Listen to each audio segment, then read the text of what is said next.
Jack Carr, the so-called demon of Wall Street, had it all. And then I died. A massive coronary, right at my Bloomberg terminal. My reward for a lifetime of ruthless ambition.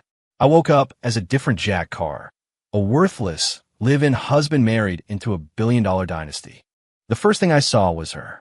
Amelia Hayes, the Ice Queen CEO, my wife in this bizarre new life. She sat across from me in a stark white pantsuit, her dark hair pulled back in a severe, elegant bun. Her eyes held the same warmth as a glacier. She slid a document across the polished mahogany of the desk. Her voice was as crisp and cold as the paper. Jack, sign it. It's the divorce agreement. A beat of silence. Then pure, unadulterated joy exploded in my mind. Sign it? I'll tattoo my signature on it. The golden parachute I never had is finally deployed. In my last life, I'd built a net worth in the tens of billions and never had a single day to enjoy it. My calendar was a hell's cape of back-to-back meetings. Now, fate had handed me a do-over. I snatched the agreement, my eyes jumping straight to the settlement clause. The undersigned, Jack Carr, hereby waives all claims to marital assets. In consideration, Amelia Hayes will provide a one-time cash payment of $10 million. $10 million. My hand actually trembled. $10 million. I could live off the interest alone. No more wake-up calls, no more stress vomiting before market open. Just yachts, parties, and a life of glorious, unapologetic sloth. Amelia Hayes, you absolute angel. I reached for the pen, ready to scrawl my name and ride off into the sunset. Amelia, still sitting perfectly straight, showed the first crack in her icy facade, a slight furrowing of her brow. She heard me. Oh yes, she could hear every single thought in my head. It was a secret she alone possessed. I, the source of the broadcast, was blissfully unaware. To her, my 2 years of meek, agreeable silence in this marriage had all been a charade. Now, at the end, I was showing my true, greedy colors. Only $10 million to be satisfied? Already dreaming of parties? The temperature in the room dropped another 10 degrees. Just as the pen was about to touch the paper, I stopped. Wait a second. This contract is a trap. $10 million, but it's pre-tax. After the feds and the state take their cut, I'll be lucky to see 6. Hayes Industries is a Fortune 500 company. What kind of garbage legal department can't structure a simple tax advantage settlement? Amateurs. Whatever. $6 million is $6 million. A bird in the hand and all that. Just sign the damn thing and get out of here. My new life as a professional beach bum awaits. I readjusted my grip on the pen, but Amelia's hand shot out, pressing down on the document. Wait. I looked up, plastering a mask of innocent confusion on my face. What's wrong, Amelia? Is the amount not right? If you think it's too much, I can take less, really. 5 will be fine. I was the picture of a man willing to sacrifice his own interests, the perfect kept husband. Grab my hand. Stop me from signing. Tell me you made a mistake, and you'll make it 20 million. No, too obvious. Just make it 10 million, post-tax. Please, for the love of God. Her fingers, pressing down on the paper, were white at the knuckles. Her expression was a complicated storm. She'd heard it all. My precise, ruthless critique of her company's legal department. Pre-tax, post-tax. She hadn't even thought to check. Her lawyers had drafted it. She'd confirmed the number, and that was it. This man, her husband, who for 2 years had acted like he couldn't balance a checkbook, was mentally calculating capital gains tax rates and calling her legal team garbage. Amelia took a slow, deep breath. She pulled her hand back, taking the agreement with it. There's a problem with this agreement. It was drafted carelessly, she said, her voice betraying nothing. My assistant will have a new version for you tomorrow. My stomach plummeted. Are you kidding me? The cooked goose just flew away. Tomorrow? Anything could happen by tomorrow. We're for family objects. My 10 million just went up in smoke. I forced a smile that felt more like a grimace. Amelia, it's fine, really. This one is perfect. I trust you, and I trust your company's lawyers. There won't be any problems. She looked at my sincere face, listened to the frantic screaming in my head, and for the first time, a flicker of genuine curiosity entered her eyes. Was he really this clueless, or was this an act? If it was an act, what was his endgame after 2 years of playing the fool? I said there's a problem. Amelia stated, her tone leaving no room for argument. "You'll stay here tonight. We'll settle this tomorrow." With that, she turned, the click of her heels on the hardwood floor echoing as she left the study. I was left alone, staring at the empty space on the desk. My $10 million. My private island. My yacht party's gone. Grown wings and flown away. The next morning, I was in the middle of a dream about driving a Ferrari down the Pacific Coast Highway when my phone buzzed violently on the nightstand. It was Amelia's assistant, Sarah. "Mr. Carr, Ms. Hayes needs you to come to the office right away." I groaned, rolling over. "The office? Why? Can't we sign the papers at home? Does she really need to drag me, a future multimillionaire, all the way downtown?" Corporate drones and their power trips. Despite my internal whining, I dragged myself out of bed and put on the cheapest set of casual clothes I owned. Had to maintain the image of the dependent husband, after all. Wearing anything too nice might raise suspicions. I took an Uber to the Hayes Industries Tower, a monolithic spike of glass and steel that clawed at the Manhattan sky. TSK. Impressive on the outside, but rotten to the core. Hayes Industries has overextended itself the last 2 years, diversifying into sectors they know nothing about. Their credit lines must be stretched to the breaking point. If it wasn't for Old Man Hayes' reputation, the banks would have called in their loans ages ago. This building is just an empty shell. I shook my head and walked inside. The receptionist gave me a look dripping with disdain, but managed a professional smile. "Mr. Carr, Ms. Hayes is waiting for you in the 32nd floor conference room." I nodded and got in the elevator. The moment the doors opened on the 32nd floor, I could feel the tension. The hallway was crowded with people in dark suits, all of them looking grim. I saw Sarah, Amelia's assistant, frantically talking on her phone. She spotted me, hung up, and rushed over. "Mr. Carr, you're finally here. Ms. Hayes is waiting." She practically shoved me into the conference room. A massive oval table was surrounded by the company's board members and top executives. Amelia sat at the head, her face even colder than yesterday. Across from her, a slick-haired young man was lounging in his chair, radiating arrogance. "Come on, Amelia, stop fighting it," he sneered. "The Astoria waterfront project is a black hole. You've already sunk $200 million into it with nothing to show. I'm offering you $210 for the whole mess. I'm letting you cut your losses. It's a generous offer." The man was Leo Vance, son of the founder of Vance Capital, Hayes Industries' biggest rival. As I walked in, every head turned towards me. Leo Vance laughed openly. Well, if it isn't the famous Mr. Amelia Hayes, bringing your mascot to a board meeting, Amelia." A ripple of suppressed chuckles went around the room. Amelia's face darkened. She had intended for me to come sign the new divorce papers in the downtime between meetings. She never expected Leo Vance to storm in like this, launching a hostile bid for the Astoria project. That project was the company's biggest gamble this year. If it failed, it could drag the entire corporation down with it. She was under unimaginable pressure and had no time for me. I was left standing awkwardly by the door, the idiot in the room. What is this? A scene from soap opera? A corporate raid? Is this Leo guy an idiot? The Astoria project looks like a money pit now, but it's right next to the site for the city's new planned tech campus. Once that plan is officially announced, property values will go up tenfold. Someone on his team has a source in city planning. I wandered aimlessly around the room, my eyes landing on the project blueprints pinned to the wall. But he's made one critical miscalculation. The tech campus is a great long-term play, but Hayes needs cash flow now. The biggest problem with this project isn't the location, it's the concept. Luxury condos? The whole area is going to be office buildings and startups. Who's going to buy multi-million-dollar condos there? Only a fool.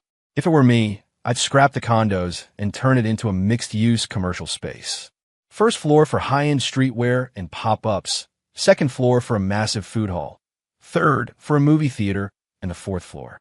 A massive indoor family adventure park, the biggest in the city. You'd pull in all the tech workers from the new campus and all the families from the surrounding boroughs. It would be printing money within 3 years. Too bad for Amelia. She's still too young, too conventional, sitting on a gold mine and trying to sell dirt. I finished my internal TED Talk, found a chair in the corner, and prepared to take a nap. At the head of the table, Amelia's eyes were getting brighter and brighter.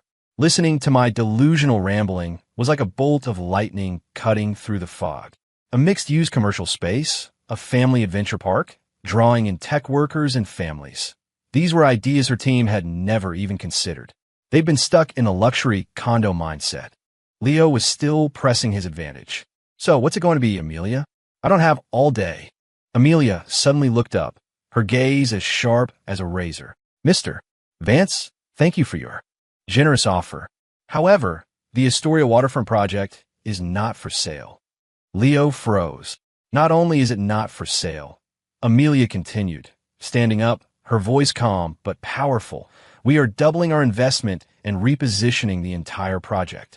This site will become the city's new commercial and entertainment landmark. She walked to the blueprints, picked up a marker, and, following the exact blueprint in my mind, began circling areas. This section will be converted into the family adventure park. This entire wing will be a food hall. We will be targeting. Amelia spoke with effortless authority, repeating my internal monologue almost verbatim, but layering it with more professional detail and market analysis. The entire room was silent. Everyone stared, stunned by her audacious and brilliantly logical vision. The look on Leo Vance's face shifted from arrogance to shock, and finally, to a deep, bruised purple. He knew he'd lost. This woman, by some miracle, had found the project's fatal flaw and turned it into its greatest strength. He shot to his feet. Fine. Fine.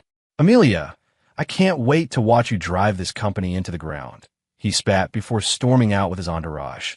The conference room erupted in thunderous applause. The executives looked at Amelia with awe, cheering for her stunning turnaround. Only Amelia's gaze cut through the crowd, landing on the man in the corner who was just about to doze off. Her eyes were filled with a shock and confusion she had never felt before. This man, who was he? After the meeting, Sarah escorted me to Amelia's office. It was a corner suite with a floor-to-ceiling window overlooking the city. Amelia stood with her back to me, her silhouette looking almost fragile against the sprawling metropolis.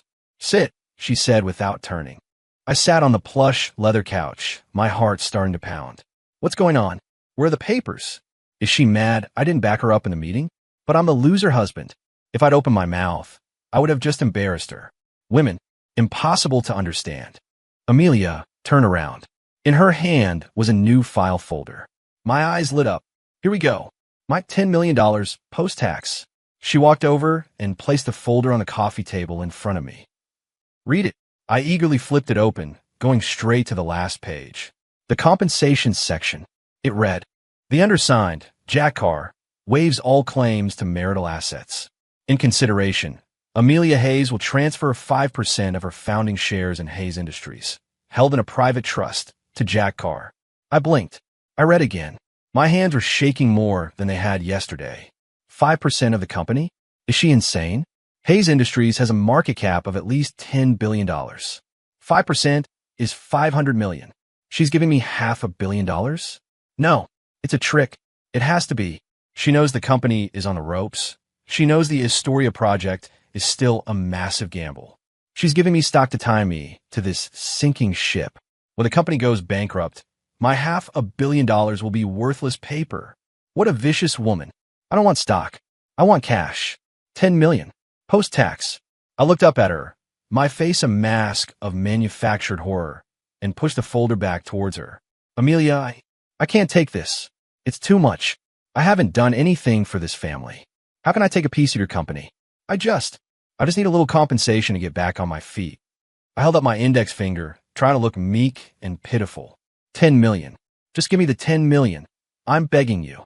Amelia watched my terrified performance, listened to the desperate screams in my head, and the corner of her mouth twitched into a barely perceptible smile. It was the first time I'd seen her smile all day. She was certain now. This man wasn't acting. He genuinely had no idea how brilliant he was. He was like a forgotten spy who had the launch codes to a nuclear arsenal but only wanted to use them to light a cigarette. Interesting. Very interesting. You're right. You haven't done anything for this family, Amelia said, sitting across from me, crossing her legs, the Ice Queen persona firmly back in place. But starting today, I need you to... Alarm bells went off in my head. It's happening. She's dragging me into this mess. No way. I just want to retire. Amelia, I don't know how to do anything, I stammered, putting on my best simpleton act. I can cook, I can clean a little. That's about it. Is that so? She said, raising a perfectly sculpted eyebrow. I heard you majored in finance in college. The original Jack Carr had indeed gotten a finance degree from some mediocre state school before marrying into the Hayes family and forgetting everything he'd ever learned. But I wasn't the original Jack Carr. Finance? That was my entire life. Back on the street, I cut the thought short. No, can't think about that. What if she gets suspicious? What if she realizes I'm not the same person? I have to keep playing the part of a useless idiot. I scratched my head and gave a goofy grin. Yeah, a little. But I think I returned all that knowledge to the professors. I can't even read a stock chart these days. Amelia just stared at me, saying nothing. The silence in the office was deafening. I started to sweat under her gaze. What does she want? Did she figure out I was eavesdropping in the meeting? No way. I was sitting in the corner. How could she know what I heard? Wait. Can she read minds? The thought was so absurd, I almost laughed out loud. Nah, I've been reading too many fantasy novels. Just as my mind was spiraling, Amelia finally spoke. Starting tomorrow, you'll work at the company. Huh, I was floored. As my special assistant. Me? I pointed at my own chest. No way, Amelia. I can't. I really don't know anything. Are you kidding me? A job? I haven't had enough of working in my past life. I'd rather die again. You can, she said, standing up and looking down at me, her voice absolute. You have two choices. 1, you sign the stock agreement and come work for me. 2, you walk out of here with nothing. Not a single penny. I was completely and utterly stunned. What kind of logic is that? From 10 million to 500 million to zero? This woman changes her mind faster than the stock market. She's bluffing. It has to be a bluff. We have a prenup. Even if we divorce, I'm entitled to something. She's trying to call my bluff. I decided to take the gamble. I stuck my chin out, trying to look dignified. I choose the second option. Amelia looked at me, and for a second, I saw a flash of admiration in her eyes. He's got guts. Not even tempted by $500 million. It seems he isn't motivated by money. Then she heard the rest of my inner monologue. As soon as I stick to my guns, she'll soften up. She'll bring back the $10 million deal. I know her type. Ice queen on the outside, soft on the inside. It's a classic negotiation tactic. I got this. The admiration on Amelia's face vanished, replaced by a cold fury. She laughed, a short, sharp, humorless sound. Fine. Sarah, show Mr. Carr out and notify the legal department. We're filing for divorce. Grounds will be adultery and fraudulent transfer of assets. I felt the blood drain from my face. Adultery? Transfer of assets? What assets? The most valuable thing I own is the phone in my pocket. This is slander. Libel. I shot to my feet, my voice cracking. Amelia, you can't do that. Why can't I? She stepped closer, her eyes boring into mine. Did you really think I didn't know what you were plotting? Don't play games with me, Jack. My patience has its limits. Staring into those freezing, all-knowing eyes, I felt a genuine spike of fear for the first time. It was like she could see right through me, into the very core of my soul. A cold sweat broke out on my forehead. Oh God, what if she really can read my mind? In the end, I folded. Under the combined pressure of a $500 million incentive and the threat of total financial annihilation, I signed the stock transfer agreement with a trembling hand. The next day, I was forced into a brand new tailored suit and chauffeured to the office in Amelia's Rolls-Royce to begin my career as special assistant to the CEO. It was a title that sounded important, but meant I did absolutely nothing. Amelia gave me my own office, right next to hers. My daily task consisted of, well, there were no tasks. I just sat there, drinking tea, reading the news, and playing games on my phone. Isn't this the dream? A quiet place to do nothing, and I'm even getting paid for it. Amelia Hayes, you're not so bad after all. I settled into my new routine of professional loafing. I had no idea, however, that my leisurely existence was being interpreted very differently by everyone else. Did you hear? That useless husband is working here now. Worse, he's the CEO's special assistant. His office is right next to hers. On what grounds? All he does is live off her money. Chill, keep your voice down. I heard that in the board meeting yesterday, He was the one who gave Ms. Hayes the idea that sent Leo Vance packing. No way. Him. It's true. He was in the room. They said Ms. Hayes came up with that genius plan right after looking at him. Suddenly, the office gossip transformed me from a pathetic freeloader into a mysterious, behind-the-scenes Svengali. I, of course, was oblivious to all of it. I was busy watching a dumb comedy on my laptop, headphones on, laughing like an idiot. The door to my office swung open. Amelia walked in, followed by stone-faced Sarah and a few department heads. I ripped my headphones off and shot to my feet. Crap, a surprise inspection. Good thing my Alt-Tab game is strong. Amelia glanced at me, but said nothing. She placed a thick binder on my desk. Look at this. I picked it up. It was the detailed redevelopment plan for the Astoria waterfront project. It was a beautiful proposal, a perfect execution of the thoughts I'd had in the conference room, with even more granular detail. Not bad. These guys are quick. They put this whole thing together in a day. Still, it's got flaws. As I scanned the pages, my mind immediately started picking it apart. The fire safety rating for the family park is too low. The ventilation design for the food hall is a disaster. It'll smoke out the floors above. And their retail leasing strategy is too narrow. They're only targeting big luxury brands. The rent will be astronomical, and it won't have any Gen Z appeal. They need to bring in a mix of cult streetwear brands and up-and-coming designers. Create an incubator for cool. My mind raced with a dozen improvements, but my face remained a blank slate of polite confusion. I closed the binder and handed it back to her with a placid smile. Looks great, Amelia. You guys did an amazing job. Amelia said nothing. Behind her, the department heads looked like they wanted to strangle me. They had pulled 3 all-nighters to produce this plan, and my only feedback was looks great. One of the VPs couldn't help himself. Mr. Carr, do you perhaps have any differing opinions? I waved my hands dismissively. No, not at all. Who am I to have an opinion? You're the experts. Whatever you say goes. Please leave. You're interrupting my movie. Amelia gave me one last, long look before taking the binder. Scrap the entire plan. Do it over, she said coldly. The faces of the executives turned ashen. Ms. Hayes, but fire safety, ventilation, and retail leasing. All of it is wrong, Amelia said, her eyes sweeping over them. I want a new proposal on my desk in 24 hours. If you can't deliver, you could deliver your resignations to HR. She turned and left without another word. The executives stood there shell-shocked. They couldn't fathom what was so fundamentally wrong with their perfect plan. Their desperate eyes turned to me. I just shrugged, holding up my hands in a gesture of helplessness. Don't look at me. I don't know anything. Your boss is a perfectionist. Not my problem. Once they were gone, I put my headphones back on and resumed my movie. In the office next door, Amelia was at a whiteboard, her pen flying across its surface.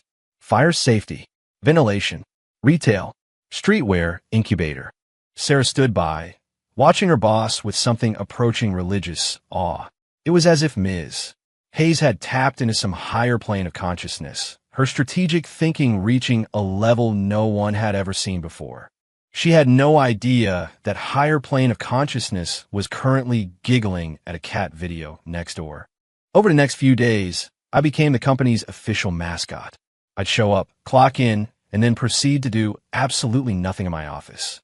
Amelia, meanwhile, would find various excuses to bring me documents, proposals, and market reports to look over.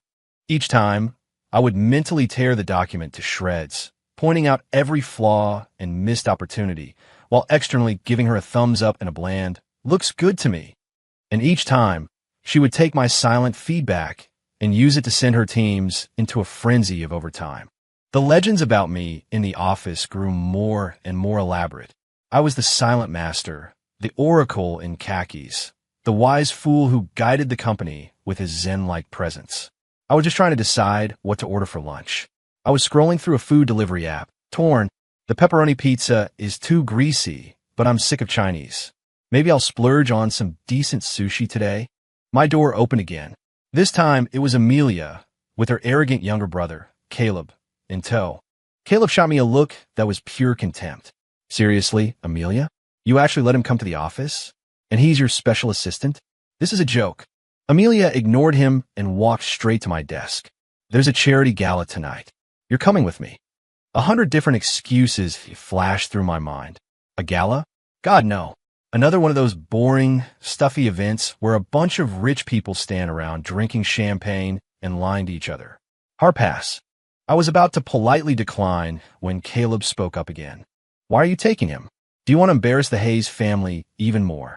He pointed at me, his lip curled in a sneer. Look at him. He's not fit to be seen in public. My suit, while expensive, was rumpled from a day of dedicated slouching. Paired with my general air of indifference, I certainly didn't scream corporate elite. I sighed internally. Great, another one. This kid is obviously a spoiled brat who's never worked a day in his life. Thinks the world revolves around his sports cars and trust fund. He's right about one thing, though. I have no business being at a place like that. My only job is to stay out of the way. I should just agree with him. I clear my throat, ready to make my exit. But Amelia's voice cut through the air, sharp as glass.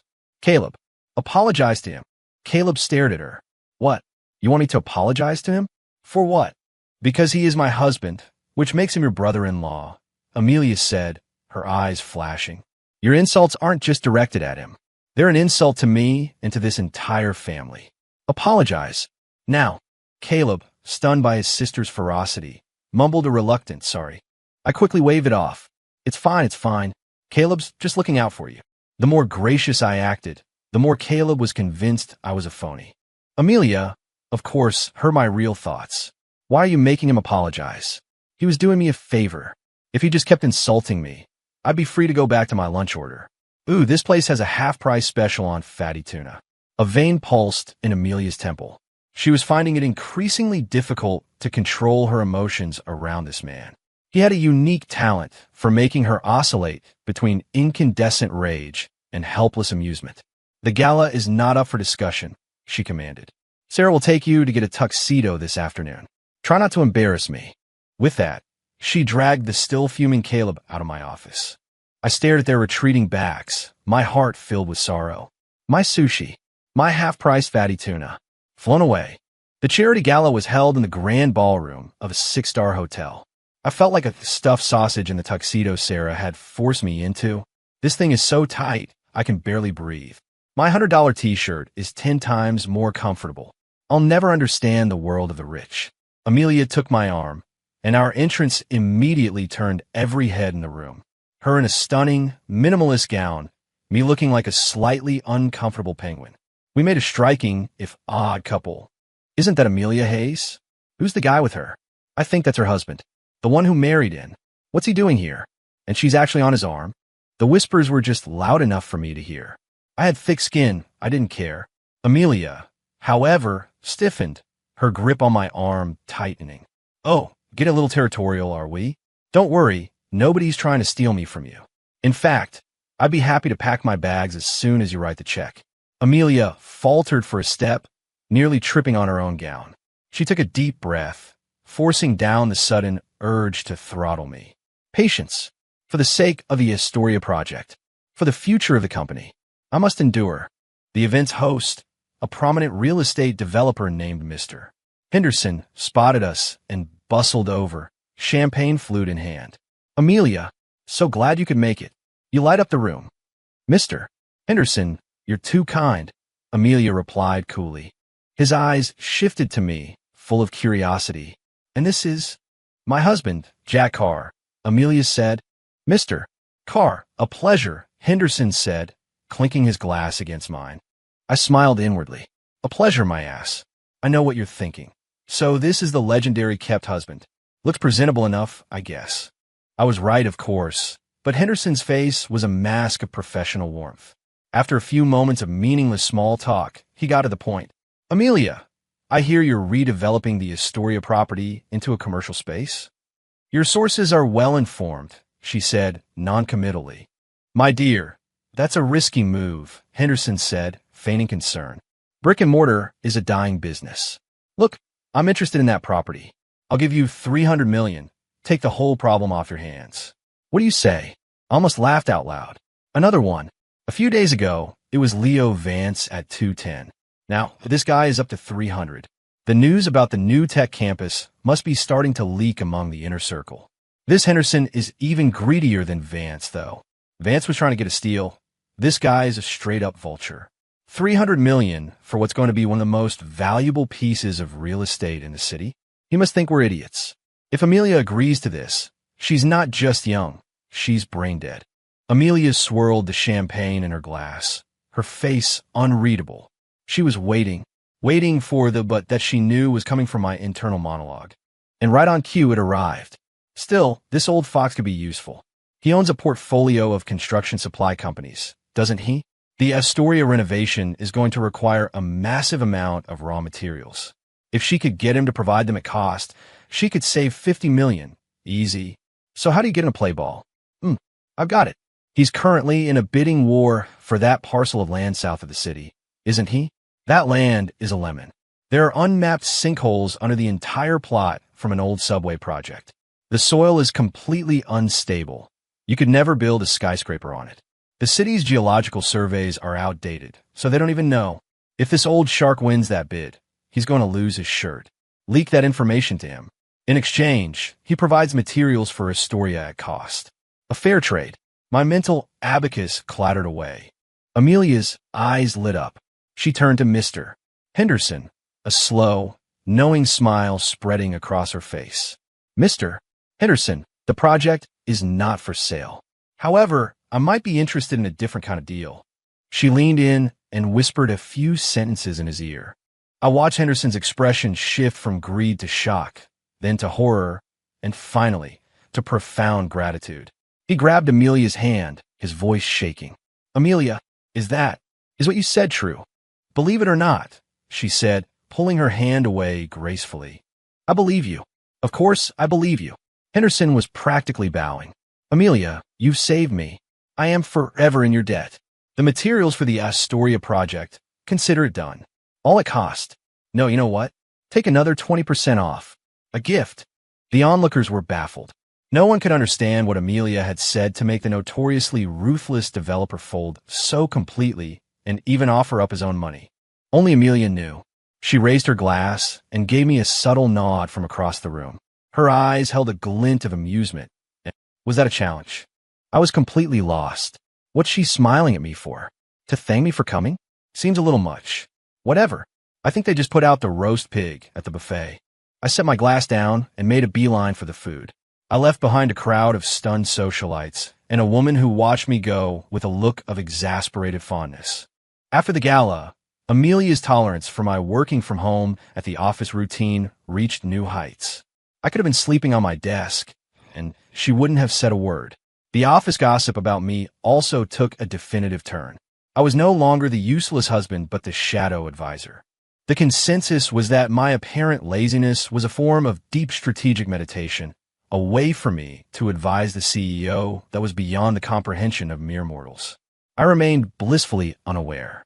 My only concern was that the quality of the office snacks had improved dramatically. The afternoon fruit platter was now a catered dessert bar from a 5-star hotel. Even the tea bags in my office have been replaced with some ridiculously expensive hand-rolled oolong. The classic corporate honey trap. They think they can bribe me with fancy pastries into actually working. Not a chance. This tiramisu is pretty good, though. I reaffirmed my commitment to doing nothing while enjoying a slice of cake. One afternoon, Amelia's father, the chairman of the board, Robert Hayes, called an emergency board meeting. I walked in with Amelia. Robert sat at the head of the table, his face a thundercloud. He didn't even glance at me, focusing all his anger on his daughter. Amelia, I hear you've completely changed the plan for the Astoria project. Yes, father. This is madness, he boomed, slamming his hand on the table. Do you have any idea how foolish this is? The retail sector is collapsing, and you want to pour more money into it? This company cannot afford your reckless gambling. An older board member chimed in. He's right, Amelia. Our recommendation is to sell the project immediately and cut our losses. Another added, Leo Vance and Mr. Henderson have both submitted written offers. The prices are fair. We should seriously consider them. Amelia stood alone in the center of the storm. I sat in my usual corner, sipping tea, enjoying the show. This whole room is full of dinosaurs. They can only see the short-term loss, not the long-term gain. Robert's getting old. He's lost his nerve. If he'd been this timid in his prime, Hayes Industries would have never gotten off the ground. But I can't blame them entirely. Amelia's plan, brilliant as it is, does have one fatal flaw. In the boardroom, Amelia was fighting back, but her arguments weren't convincing these old sharks. Robert's face grew darker. I am officially freezing all work on the Astoria redevelopment. We will hold a shareholder vote next week to decide on the sale of the asset. It was an ultimatum. Amelia swayed slightly, the color draining from her face. She knew that with her current minority stake, a shareholder vote would mean the project would be sold. All her work would be for nothing. The board members who supported the sale looked smug. Amelia's allies looked worried. And I just kept sipping my tea. The fatal flaw. What is it? Amelia's ears practically perked up. She knew, in this critical moment, her only hope was her freelance consultant. The problem with the plan is that it lacks a spark. A main attraction. A commercial center. A family park. Great concepts. But why would people choose to come to your place on opening day? What's your unique selling proposition? It's missing an IP. A powerful, established intellectual property. For instance, partner with a major animation studio. Get the rights to their most popular character and build a theme park around it. Or bring in a world-famous art installation, like that TeamLab digital art show. With a famous IP, you get guaranteed foot traffic. With foot traffic, how can you not make money? It's a shame Amelia is still too green. Her business instincts are 100,000 miles behind mine. I was mentally patting myself on the back when Amelia's clear, steady voice cut through the tension in the room. Father, members of the board, there is one core element of our strategy that I have yet to share. All eyes turned to her. Amelia walked to the whiteboard, picked up a marker, and wrote 2 letters. IP.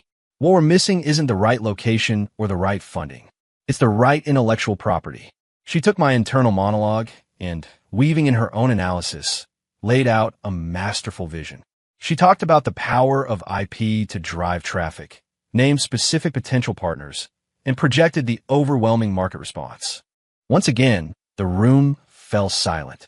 The anger on Robert Hayes' face slowly melted into astonishment. The smug looks on the other board members' faces froze. They looked at the grand, imaginative business plan on the whiteboard and were utterly speechless. They realized, perhaps for the first time, that they were old. The granddaughter they had always dismissed had grown beyond them. This IP partnership, Robert finally said, his voice heavy. What are your chances of success? 100%, Amelia replied, without a hint of hesitation. She had no idea what her chances were, but she knew that as long as the man in the office next door was still around, her chances were 100%. Robert looked at his daughter's unshakable confidence and finally sighed. Fine, I'll give you one more chance. The shareholder vote is canceled, but I want to see a signed contract with an IP partner within 1 month. Otherwise, you can clear out your desk. The crisis was averted. Walking out of the conference room, Amelia's back was soaked with sweat. She paused outside my office door, then pushed it open. I was leaning back in my chair, my eyes closed. God, that was exhausting, and I didn't even say anything. All that arguing gives me a headache. The lazy life is the only life for me. Jack! I opened my eyes. Amelia was standing in front of me. Her expression was a mix of gratitude, curiosity, and something else I couldn't quite decipher. Thank you, she said softly. I blinked. Thank me? For what? For my expert-level napping? I quickly put on a bewildered expression. Amelia, what are you talking about?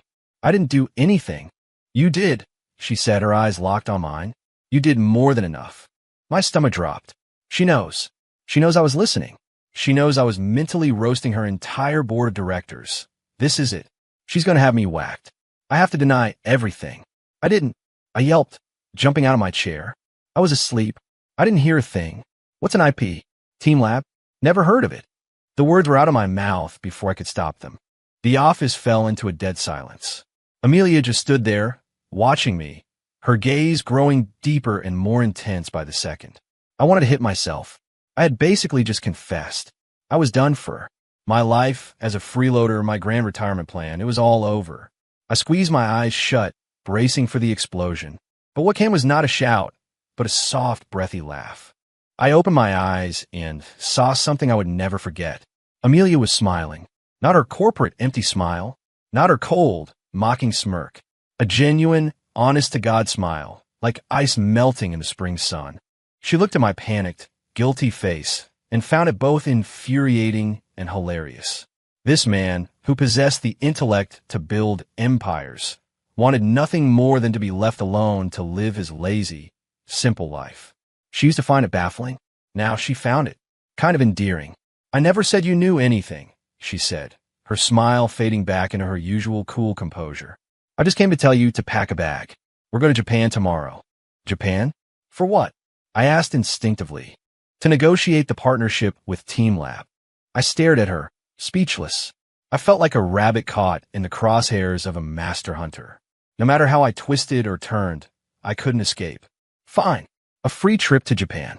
I guess I can think of it as a company-sponsored vacation. I thought with a sigh of resignation. Amelia heard me, and the corner of her mouth twitched upward again. She was beginning to realize that teasing this man was quickly becoming her new favorite hobby. The next day, I was on a private jet to Tokyo with Amelia and her team. In my previous life, I'd spent half my time on private jets, but I'd never felt so conflicted. All I want is to be a useless bum. Why is it so hard? I leaned against the soft leather seat, staring at the clouds, questioning the universe. Amelia sat across from me, studying a file on TeamLab. She was dressed down in a sweater and jeans, and without the armor of her corporate uniform, she looked younger, softer. You know, when she's not dressed like a corporate shogun, she's actually kind of beautiful. The thought had barely formed when I saw Amelia's face flush a bright, unmistakable crimson. She snapped her head down, hiding her face behind the file. I blinked, confused. What's she blushing for? Is it too hot in here? Amelia buried her face deeper into the documents, her ears now glowing pink. For the first time, hearing a man's thoughts had made her heart race. When we arrived in Tokyo, we went straight to TeamLab's headquarters. The negotiations were brutal. As one of the world's premier art collectives, their standards were impossibly high. The lead negotiator, a proud man named Watanabe, was completely unimpressed with our proposal. "Ms. Hayes, I appreciate your interest, but our schedule is booked solid for the next 3 years. We have no immediate plans for a large-scale project in the Chinese market." His words were polite, but the rejection was absolute. Amelia's team presented one pitch after another, and Watanabe shot every one of them down. The meeting stalled. I had already pulled out my phone and was searching for the best ramen shops nearby. This guy is a brick wall. Amelia's too young. She doesn't get it. You can't lead with money and market share when you're talking to an artist. It's tacky. You have to talk about vision. Legacy. You have to make him believe you're not just doing a deal. You're co-creating a masterpiece. You could tell him you want to use his digital art to recreate the splendor of the Tang Dynasty in an ancient Chinese capital. You want to let children touch history through technology. And what about his hobbies? He's an avid rock climber, isn't he?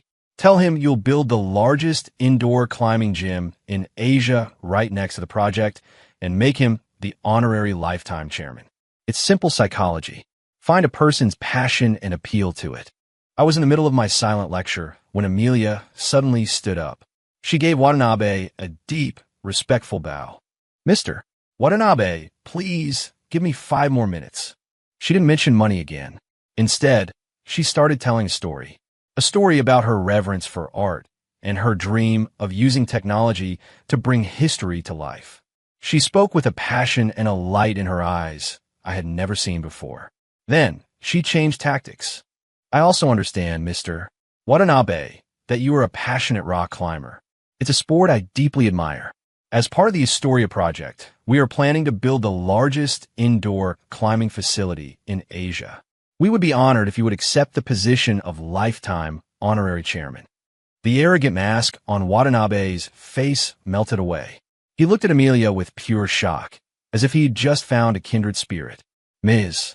Hayes, how did you know I was a climber?" A person who respects art as you do must also have a desire to conquer the beauty of nature, Amelia said, the lie flowing from her lips as smoothly as water. In reality, she'd plucked the information straight from my head. Watanabe was completely charmed. His entire demeanor changed. "Ms. Hayes, you are a true patron of the arts," he said, extending his hand. "Let's discuss the details of our partnership." And just like that, The deal was done. On the way back to the hotel, Sarah and the team were still buzzing, marveling at Amelia's genius. Only Amelia was quiet. Her gaze was fixed on the man beside her, who had already fallen asleep. His head was resting against the window, his long eyelashes casting shadows on his cheeks in the afternoon sun. He looked so peaceful, so harmless. Who would ever guess that this harmless-looking man had, time and again, turned her entire world upside down? Amelia reached out, her fingers hesitating an inch from his face, wanting to gently move his head to a more comfortable position. But just before she touched him, she pulled her hand back as if she'd been burned. Her heart was a mess.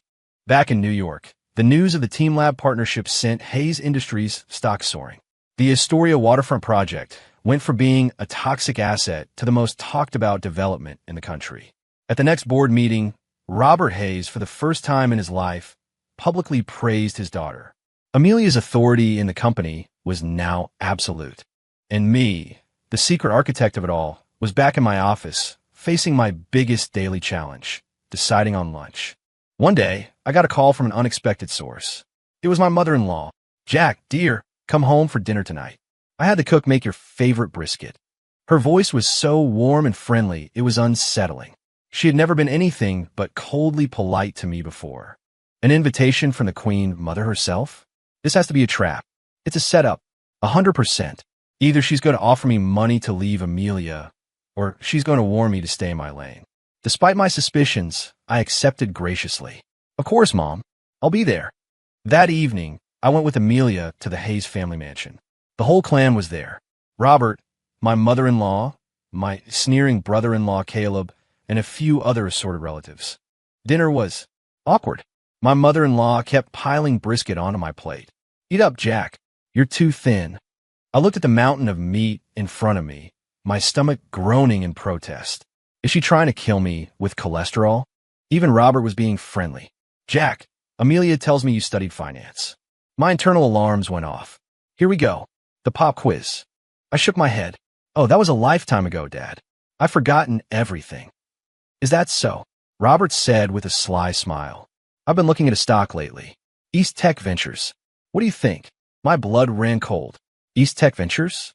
I buried that company myself in my last life. On the surface, it's a high-flying tech investment firm. In reality, it's a house of cards built on a Ponzi scheme. All of its investments are fake. The whole thing is going to collapse in less than a month.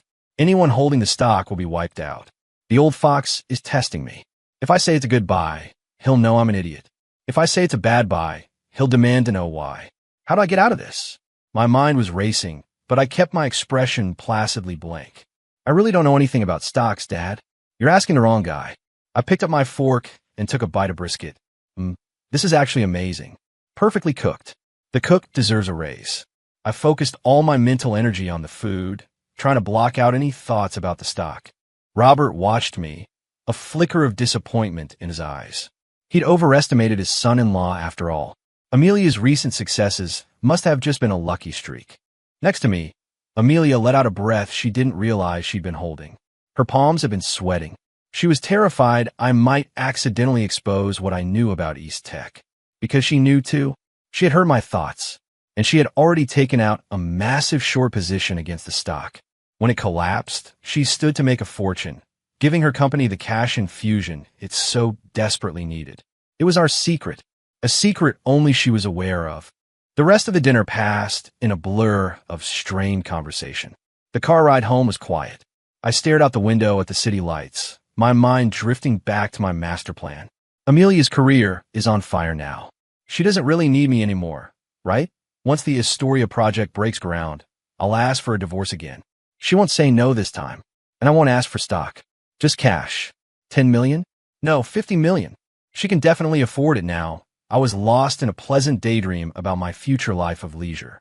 Then, Amelia's voice, soft and quiet, cut through the silence. "Jack." "Yeah." "What if we don't get divorced?" Her voice was barely a whisper, laced with a nervousness I had never heard before, and a sliver of hope. I froze. I turned to look at her. The passing streetlights played across her face, casting shifting shadows. Her eyes, which I had only ever known as cold and distant, were looking at me with a startling, tenderness. And for the first time in this life, or the last one, my heart skipped a beat. And